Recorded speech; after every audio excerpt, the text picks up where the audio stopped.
Vortex.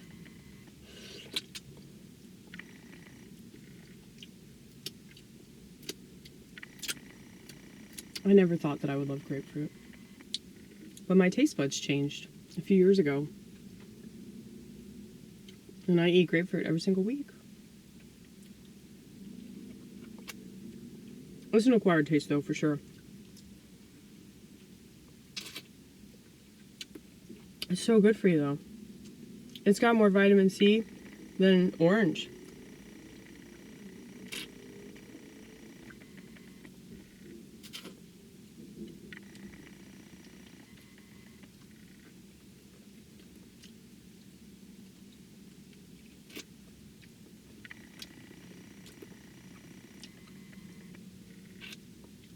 But yeah, this country is like totally allergic to actual health.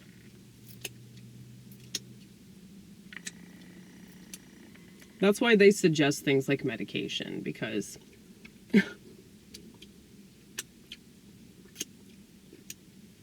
they get so easily triggered by a person being a human being and expressing thoughts that aren't controlled by the government or people that work for the government, okay? And I would say that pretty much everybody on social media is working for the government in some kind of way, because they're going along with their plan.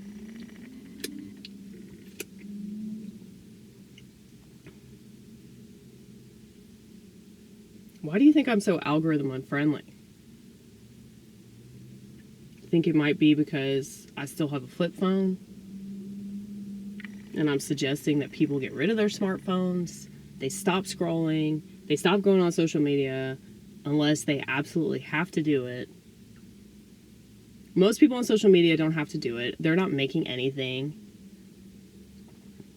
You can talk shit about me all you want, but I can take all the shit talk, honey.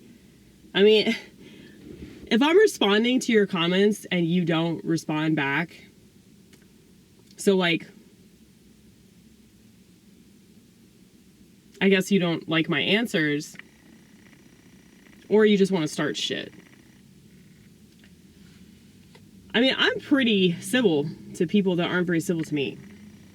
If you want proof, you can look. You can look it up.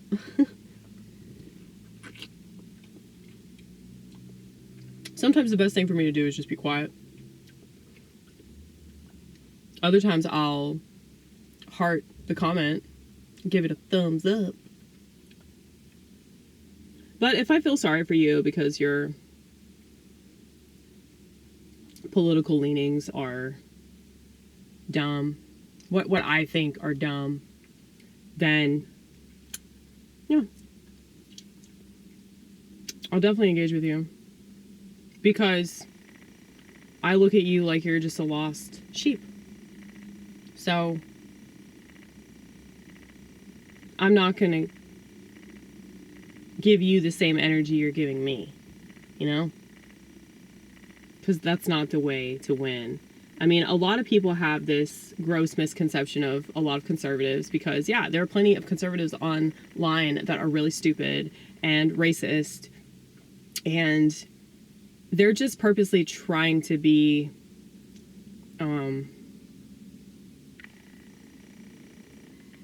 what's the word I'm thinking of? Oh my goodness, what is the fucking word? Like when you're trying to start drama, when you're trying to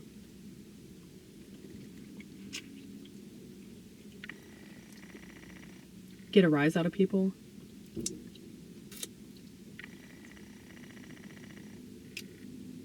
You know what I'm talking about.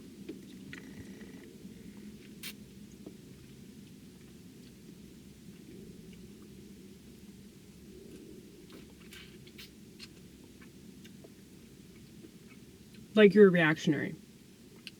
I know that there are people like that. I know Nick Fuentes is a reactionary. The difference is he's actually funny and right about a lot of stuff. And a lot of things that people say about him are wrong. I've watched a lot of his content, and he's not what they say he is at all. Actual Nazis want nothing to do with him. So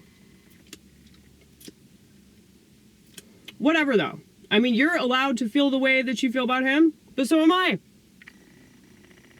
People that can't accept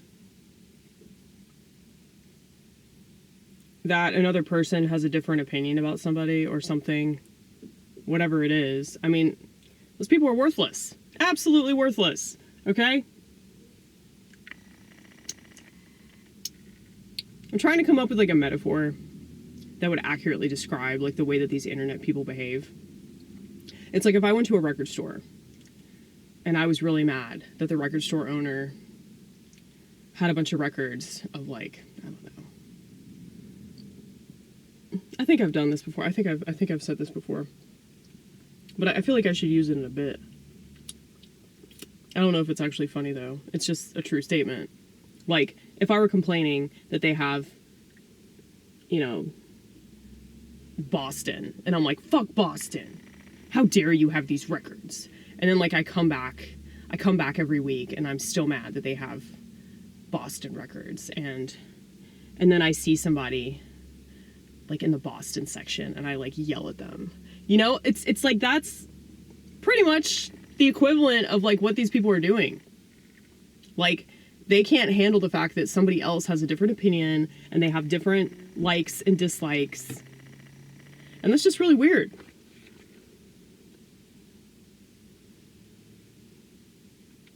So I don't know if it's the internet that's like made people narcissistic, or it's just increased their level of narcissism, or maybe it's just exposed them for who they truly are.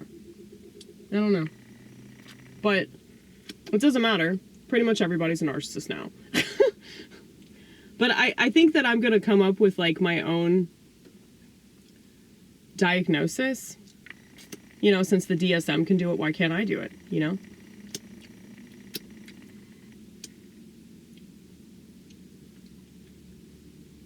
So I think that I should come up with like my own disorders in specific relation to the internet. Because all these cluster B disorders, and cluster A as well, I think that there are a lot of people that are like extra paranoid now, or they're extra anxious and antisocial. So I think that the internet has definitely heightened that. So that's why I say it's demonic. And yes, you can look up so many really cool things and you can learn so much. You can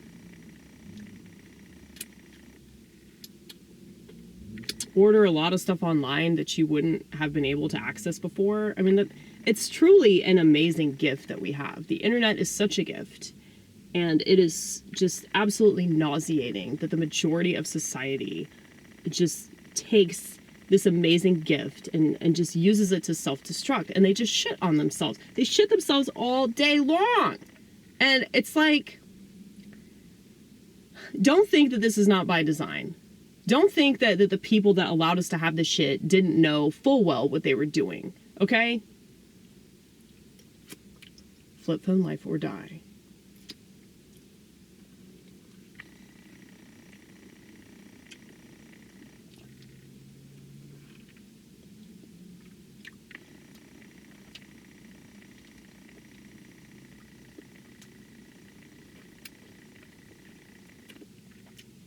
Yeah, people don't have principles in this country. And if they don't have principles, they're more likely to fall into these social traps of this is what you have to do, this is what you have to believe, this is the stuff you're supposed to love, this is the stuff you're supposed to hate. You're not allowed to have a personality. You're not allowed to think for yourself. You're not allowed to have feelings unless those feelings benefit the higher ups.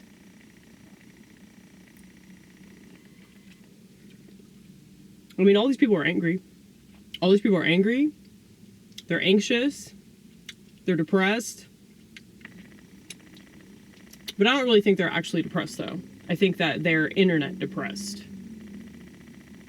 Which means they're just going to continue to do the same shit that makes them feel bad. And even though a part of them probably acknowledges that, they're still not willing to do anything about it because they're so apathetic. So they're dead.